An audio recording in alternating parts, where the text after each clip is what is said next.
محترم سامعین، السلام علیکم۔ دنیا میں ماں کا ایک ایسا رشتہ ہے جس کا کوئی نعم البدل نہیں ہے۔ ماں خدا کی محبت کا دنیا میں ایک روپ ہے۔ ماں سے زیادہ اولاد سے محبت کرنے والا کوئی اور نہیں۔ ماں کے قدموں میں جنت رکھی گئی ہے۔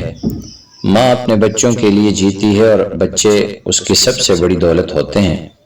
رب العزت نے سورہ بنی اسرائیل پارہ نمبر 15 آیت نمبر 23-24 میں فرمایا ہے، اور فیصلہ کر دیا ہے تیرے رب نے کہ نہ عبادت کرو تم مگر صرف اسی کی، اور والدین کے ساتھ نیک سلوک کیا کرو۔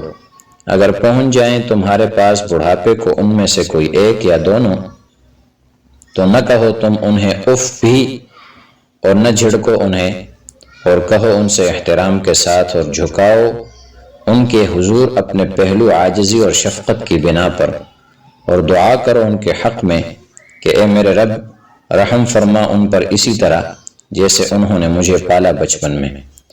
سورہ لقمان پارہ 21 آیت نمبر 14 میں اللہ تبارک و تعالی فرماتے ہیں، اور تاکید کی ہم نے انسان کو اپنے والدین کا حق پہچاننے کی، اٹھائے پھرتی ہے اس کو اس کی ماں ضعف پر ضعف کی حالت میں، اس کا دودھ چھڑایا جاتا ہے 2 سالوں میں۔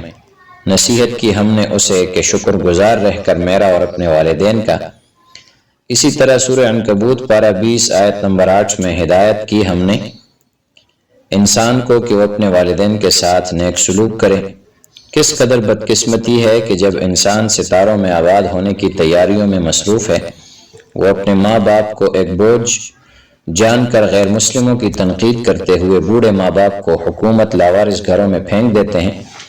پاکستان کے کئی پرائیویٹ ٹی وی چینلز نے بھی کئی بار ایسے لاوارث حکومتی گھروں، بوڑھے مردوں عورتوں پر مبنی ویڈیوز عوام کو دکھائی ہیں۔ بوڑھی خواتین رو رو کر بتاتی ہیں کہ کئی سالوں سے انہوں نے اپنی اولاد کی شکل نہیں دیکھی۔ اسی بوڑھی ماں کا بیٹا اس پر اتنا احسان کر دیتا ہے کہ اس کے لیے کچھ رقم لاوارث گھر میں بھیج دیتا ہے۔ ماں اللہ رب العزت کی محبت کا اگر ایک روپ ہے تو بچہ کچھ دونوں ماں کا ہوتا ہے۔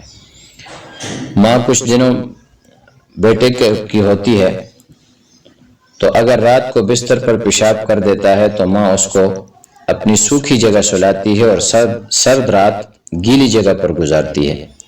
وہ کیا کیا خواب دیکھتی ہے، وہ بیٹے کے سر پر صحرا سجانے کا خواب دیکھتی ہے۔ اللہ تعالیٰ نے نبی کریم صلی اللہ علیہ وسلم کو بہت سی باتوں سے آگاہ کر دیا۔